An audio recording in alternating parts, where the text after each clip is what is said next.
What's good, all my Xolji's? Welcome to Xolji Reaxx. Yeah, you heard me right, Xolji Reaxx. This is not Xolji Podcast right now.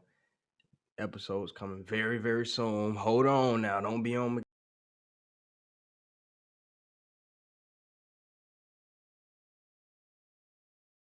goddamn nuts like that. This ain't no goddamn wall, nigga. So, with that being said, today we're going to be reacting to some. Today we're going to be reacting to a Cindy Sheehan video. Now, originally I found this video on Instagram, but I was like, I just don't like the little clip shit. They be trying to like make people's attention span short, or they've already managed to do that.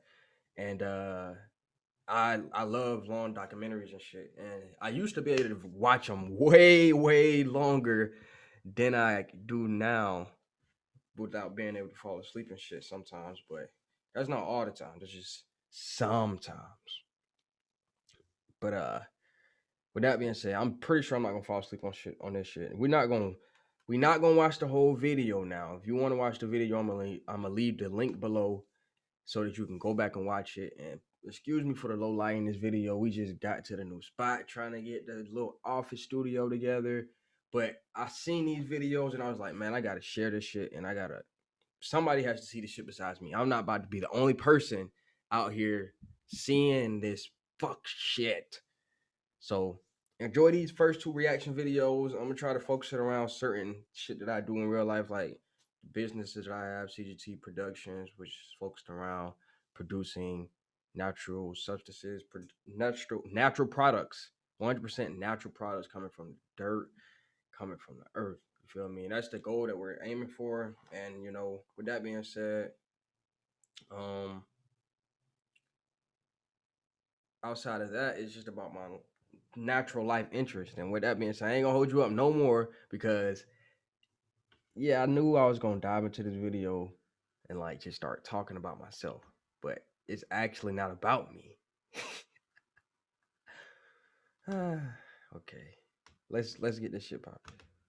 The theater mode. Let's see. I'm gonna lower my shit down a little bit.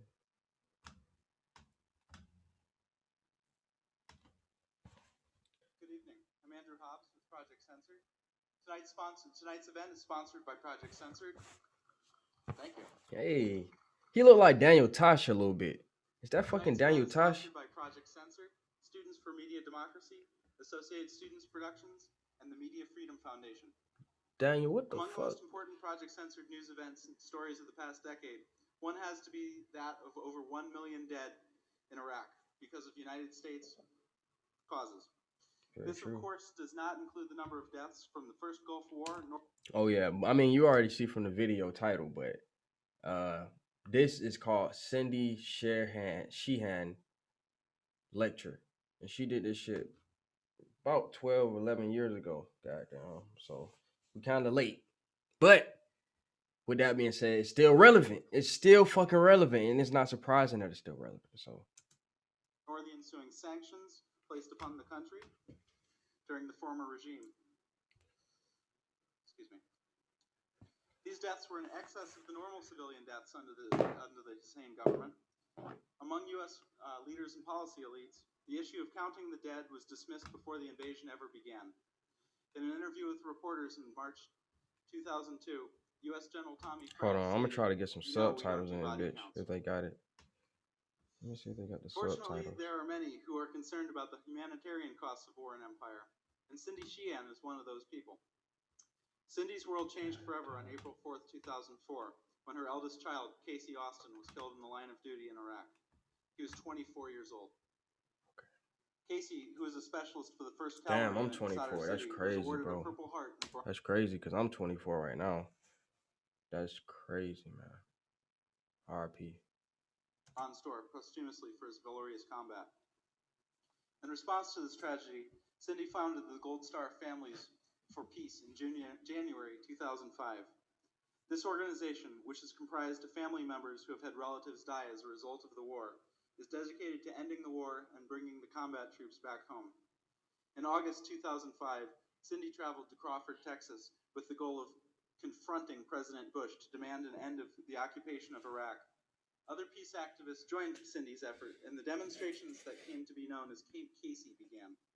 Camp Casey was a regular gathering whenever Bush was in Crawford, and it drew thousands of activists and peace protesters from around the world to help us bring about an end to the occupation of Iraq. Known worldwide for her determined efforts to promote peace, Cindy Sheehan has been dubbed the Rosa Parks of the anti-war movement and Peace Mom by the mainstream press. Specifically, she has been featured in the San Francisco Chronicle, San Francisco. Some people don't know whether or not to be offended or, think that is a high honor for somebody like Cindy to be considered the fucking of war, Rosa Parks of war. I don't know how to feel about that. I just heard that shit, and in my mind was like, "What the fuck did he just say? Rosa Parks of war? What the fuck did Rosa Parks do that was so epic to equate to her?" I'm not saying she would then go out there and do shit that a lot of people don't even have the sense to do nowadays. She's a very legendary person, but how does that equate to what the fuck Cindy is doing? I don't fucking know. Examiner, the San Francisco Bay Guardian, I don't know. Maybe there's a part of the story I missed. Because this is my first time seeing this whole video like this. Matter of fact, I'm sorry, bro. I'm sorry, bro. Speaking of low attention span, let's just get to the cake. He didn't even Drop Cindy. know how to change the and so anyway, Peter Phillips and Project Censor and everybody else who sponsored this talk tonight. Just one thing I want to clear up before I go on to my talk. Hi, so nice to see you. It's like grandmother for peace up front. I'm a grandmother for peace now. My grandson's going to be a year old tomorrow. Hey, let's hear it for the grandbabies. Shit, her grandson probably. And so anyway, Andrew said that my son was killed in the line 14, of duty. 13. And I'm just going to go like this. Seems like most of you are fanning out over this way. But because the podium's here, so you all sat over there, right? Anyway, it depends on what you think the line of duty is. Okay, we have to have a discussion about that. Casey signed up in May of 2000 to basically get college benefits. Now, he did not want to be a combat troop. Okay. And they do make certain distinctions about that. He wanted to be a chaplain's assistant. And so, what the fuck is a chaplain's assistant? I don't know what that is. Let me look that up right quick. But that's another thing. That while I'm looking that up, because I don't want to sound stupid, it might be something associated with whatever. But while I'm looking that up, that's another big thing, and why I'm actually even like so many people are intrigued to hear this story, and so many people are moved. And this is like during a time where people in this country are literally like split. Like half of the country is dependent upon war for their fucking family to even be able to be called successful and honorable and shit like that. And the other half is like, fuck war, bro. We tired of war. We trying to build up our own country, and we don't have to use bombs and weapons and shit in order to do that. But with that being said, like that's a big ass gap in between like people actually being able to come together over that. People being able actually to come together and come to a conclusion that one is better than the other. I mean, we've already seen both outcomes in history, but we haven't seen it done in today's age where so much power could be wielded by just a few groups of people. A chaplain's assistant. Chaplain's assistant must provide. Okay, what does chaplain's assistant do? A chaplain assistants provide much needed support to the chaplains during missions and everyday activities. The chaplain's assistant primary purpose is to support the unit ministries, teams, programs, and worship services. Is that like some religion shit? Because I know chaplain is associated with religious shit, I think. Or not religious shit, or whatever you want to call it. See what this shit is. A chaplain is a member of the clergy attached to a private chapel, institutionship, branch, or armed force. So yeah, that makes sense. Yeah, we already know the history on that shit. So So he was promised he would be a chaplain's assistant. And his recruiter told him, Sheehan, even if there's a war, you won't see combat because you will just be in country in a support role.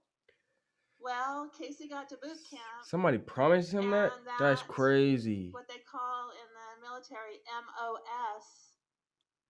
The job was not available that he signed up for and that his recruiter said he could do. So they said you have two choices. You can be a cook or a Humvee mechanic. Well, first of all, Casey was a horrible cook. Secondly, he didn't even know how to change the oil in his old beater. So he was given what they call a Hobson's choice, right? Between two bad choices. So he chose to be a Humvee mechanic. And from all reports of credible people, he was a terrible mechanic. And I said, I could have told you that. But so before he went to Iraq, he came home for Christmas in 2003, and he told everybody who would listen to him that he would not be able to kill an innocent person. He wouldn't be able to kill. That just wasn't Casey. Killing was not Casey. Sound like a lot of people at first. So, it sounds like 80% of the people that enter the army at first. He said that he wouldn't have to anyway because he's a in today's mechanic. age. Mom, I'm just going to be in the motor pool. I'm just going to fix the Humvees. And he was in Iraq for 5 days when his sergeant dragged him into the mission that killed him. He was killed in combat. What she say, drag? What does she mean? Now, I'm gonna have to wait along and see, I guess. If he was killed by a bomb that fell on the base when he was working on I'm not gonna make y'all watch this whole hour. In line of duty, because that was his duty, not being dragged into a battle. And when you have a loved one killed in war, they always want to make it seem like it was a heroic death. That you need to, that some of Casey's, superiors came over to his funeral and said what a great mechanic he was. He could fix anything. I was like, really? Are we talking about Casey Sheehan? And what a great guy he was. That had to be heartbreaking. But when his superiors told me it was such a great mechanic, that started making me doubt their story. And come to find out from people who actually worked with Casey, no, he wasn't a good mechanic. Yeah. Great guy, but not a good mechanic. So, but then we also were told over and over and over again, your son volunteered for the mission. He volunteered for the mission. See, before I even get deeper into this shit,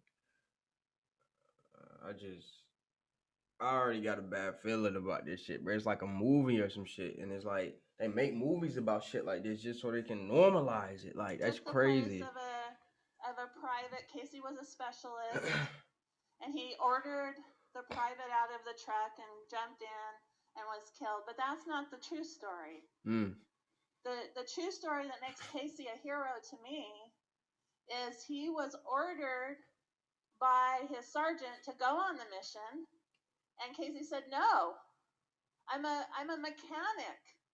I'm not going. And to me, that was a brave and heroic thing, because Casey knew that the mission was corrupt. That the mission that's some real shit, bro.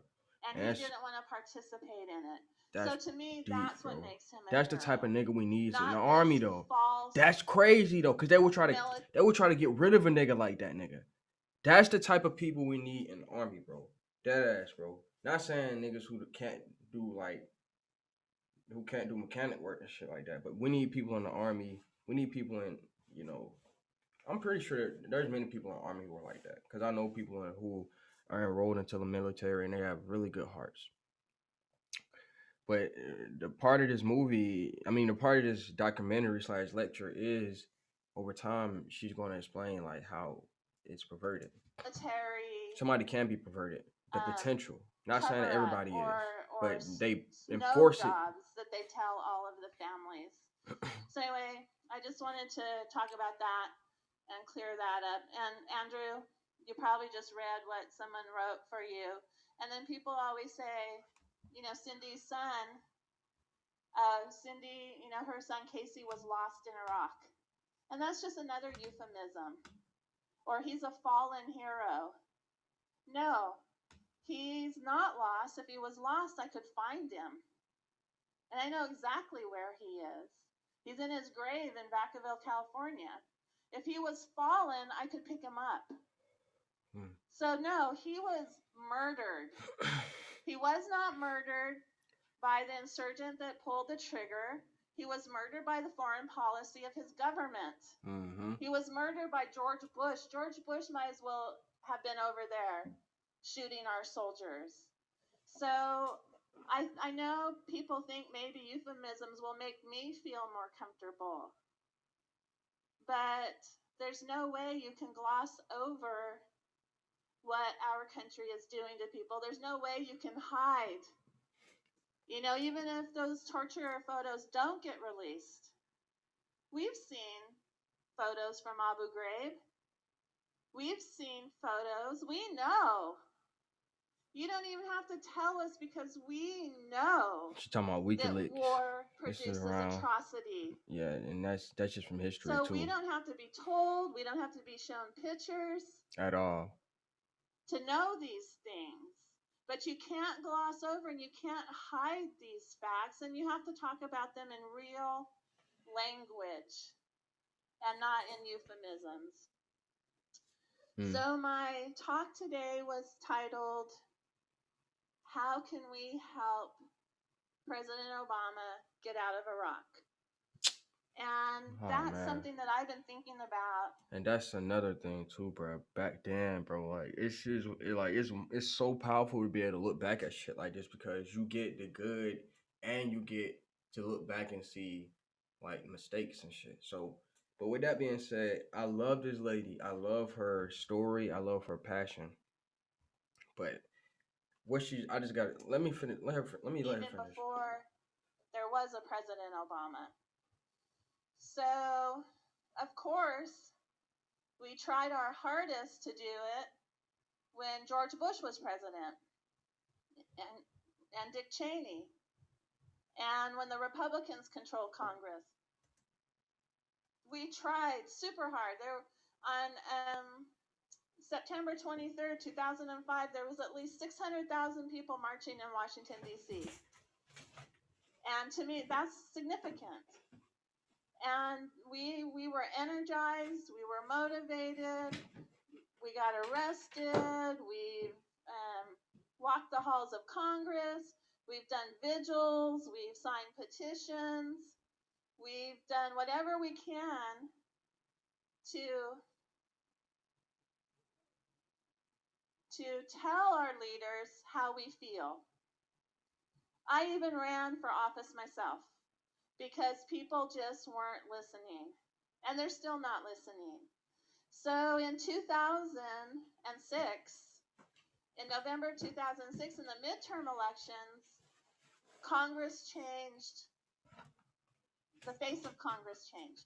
It was no longer dominated by Republicans. It was dominated by Democrats. And I worked My bad. I with just those came back Democrats. and that was just funny, but it's not funny. Before they came into power. And you know what they would tell me, Cindy? Just get us elected. Get us the majority. Then we can do something about the war. Then we can do something about George Bush and Dick Cheney. So I believed them. I trusted them. And they used the energy of the anti-war movement Wow. to come into power. Wow. And the first thing they did was betray that. Bro, you have to listen to the words she's using, bro. That shit is about to make me cry, bro. Dead ass, bro. Listen to the fucking words she's using, bro. This shit is fucking in 2000. It's May 15, 2019, bro. We're in Taurus energy, bro. You're not gonna slip out of here without no fucking learning something. Listen to what the fuck I'm saying, bro. I'm trying to stop myself from crying. Listen to the words she's using, bro. You have to listen to the words she's using. Hold on. Let me move this shit out the way. Go back. She used listening, and they're still not listening. So in 2006, in November 2006, in the midterm 11 elections, 2006.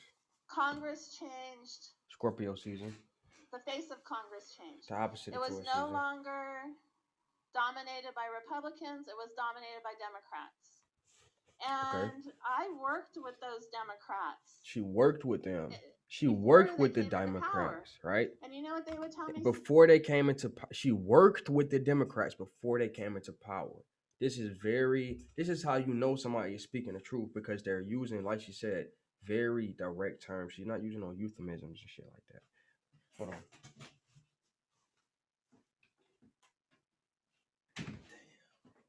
So this is how this shit works, bro. This is all about energy. It's all about power. When they talk about spirituality and all this shit, this is all about knowing the science of how your environments, which is God and yourself, and basically knowing how that shit actually, the science of that shit, the ins and outs of it. So with that being said, she's using very specific words. She said she worked with them before they got into power. She worked with them before they got into power. Okay. Cindy, just get us elected. Get us the majority. Then we can do something about the war. Then we can do something about George Bush and Dick Cheney. So I believed them. I trusted them. And they used the energy. She believed them and she trusted them. So she worked for them, right? Just like anybody would. Not saying she's a sheep, but they used her like a sheep. They used her like a pawn on a piece of a fucking paper. That's what she's telling you right now to her face. But the way they're doing that, the only way they can even, that she's saying the only way they can even come into what she said, power. That is what everybody is. They want power, nigga. They already have a good amount of electric power, but that's not enough, nigga. They want more power. So how do they get that power in this country? It's a seesaw. So what did she say? She worked for them. And then they use the energy of the people that work for the Democratic Party to get them elected, to get Barack Obama elected, to get all these Democrats into fucking the Congress and the Senate, as many as they fucking could. And they stacked that shit up. And then everything that all the people who work for them, the actual people who are the fucking actual country, all the things that they were promised or all the things that they worked for, it was manipulated and crushed over time. Of the anti-war movement to come into power, and the first thing they did was betray that. First thing they did, betray our movement. And betray that energy. Is that many organizations in the national peace movement or anti-war movement allow themselves to be co-opted by the Democratic Party. So they think that's their job, to get Democrats elected. And so even before Nancy Pelosi was elected, she was saying impeachment off the table. Wow. You know, but she did say one other thing. She kept that promise, impeachment off the table, but she also said no more blank checks for war. If you put the Democrats in power, we will not write George Bush another blank check for war. But what she really meant was, we'll give George Bush every blank check for war he asks for. That's so powerful. Because to this very day, bro, You have people who have been. I'm just 24 years old. Like I said earlier, I'm the same age her son was. You know, when sadly when he got, sacrificed in the fucking war, which is bullshit. Another move for power. But with that being said, you have to see this for what it is. Like these people, like she said, bruh, I can't even. And that's when I started to have my epiphany. Admittedly, I had a like These people, right? I'm only 24 years old, bro. I'm only 24 years old. And these people have been experiencing this shit from a different angle. So they experiencing the same shit that I'm experiencing, that I've been witnessing. All the shit that they try to make it seem like people are conspiracy theorists and give all these labels out to the mass population. But this is who we actually are. We see the shit that they're doing and we're pointing a finger at them saying this is fucking bullshit and we not fucking with this shit. And all the people who you're making suffering to the point, all the people who you're making suffer to the point to where they actually accept the bullshit that you're giving them and then fight for it, it's literally our kids, nigga. And we don't want that. We don't want you to have our kids and fucking continue on the fucking bullshit that you're doing, right?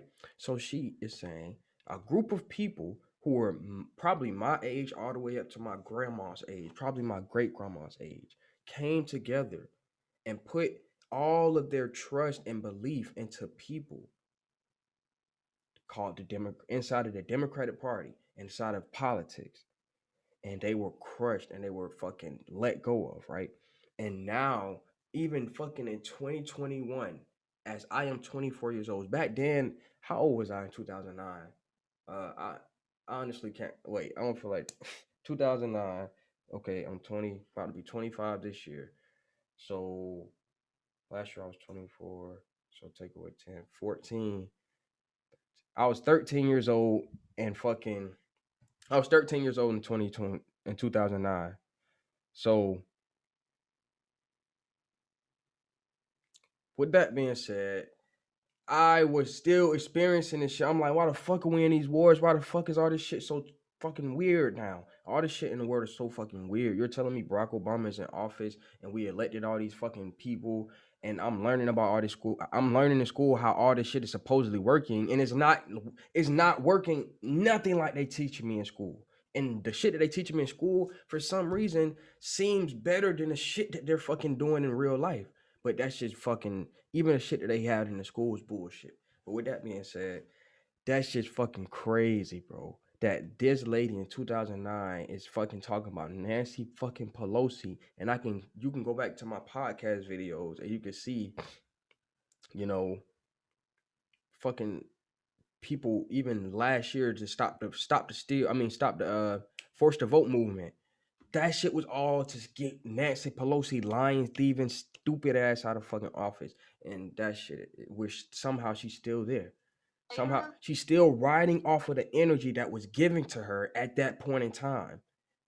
She's still riding off of that energy. She's still empowered because of the energy that was given to her years ago. And then all she got to do is keep recharging a certain percentage of that up to maintain power. Life, and it took a tragedy to bring this epiphany on, but essentially the two-party system in this country is a fraud. It's a myth.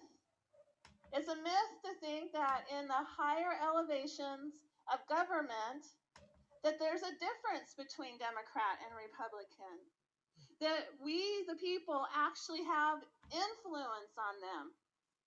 I'll tell you who has influence on them: the lobbyists, the Wall Street. What did Senator Durbin say last week?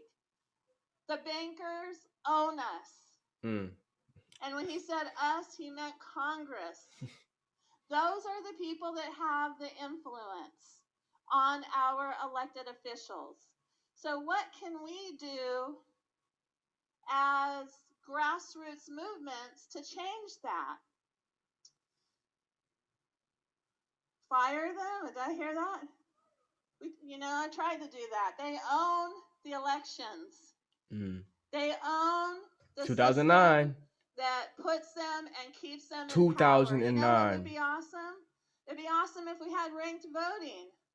It would be awesome if we had publicly funded campaigns where everybody got the same amount of money from the public, level the playing fields.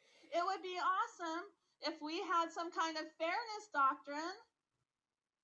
It had some kind of fairness doctrine that people could have equal media time when they run for office. But they'll never do that. They'll never change because that's what keeps them in power. That's what keeps them killing us. That's what keeps them oppressing us. And when we go and vote for that system, we legitimize that system. So what can we do? She going Honestly, hard on their ass. We have to. What we gonna do?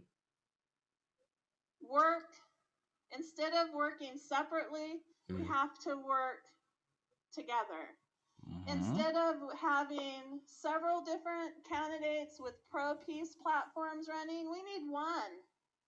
You know, instead of having a Ralph Nader and Cynthia McKinney and Dennis Kucinich and, you know, all these different splitting the progressive movement, we need one. See, okay, now they're getting into a whole nother topic, but now we got the whole reaction video for that. I appreciate y'all for tuning in. She's about to dive into some other shit, but I understand what she's about to get into. Basically, now, you know, the people who gave their energy to the Democratic Party and they were obviously let down, and then after that they tried to spark it back up with Bernie, and then that shit was a failure. And then, you know, basically now it's just like everybody who's a part of the quote unquote progressive movement is done with that shit. Like, if it's fake, it's false. There's no such thing as progressing inside of the system that we have. It's literally just a type of thing as like, look, bro, this shit is like, we have to just like radically shake this shit up, like, and create whole new paradigms inside of the political structure. And with that being said, none of it can be controlled by one or two or even three or even four or even five. It has to be, we have fucking how many million people in this country? It has to be at least fucking two. We have to have at least 5,000 parties in this fucking country.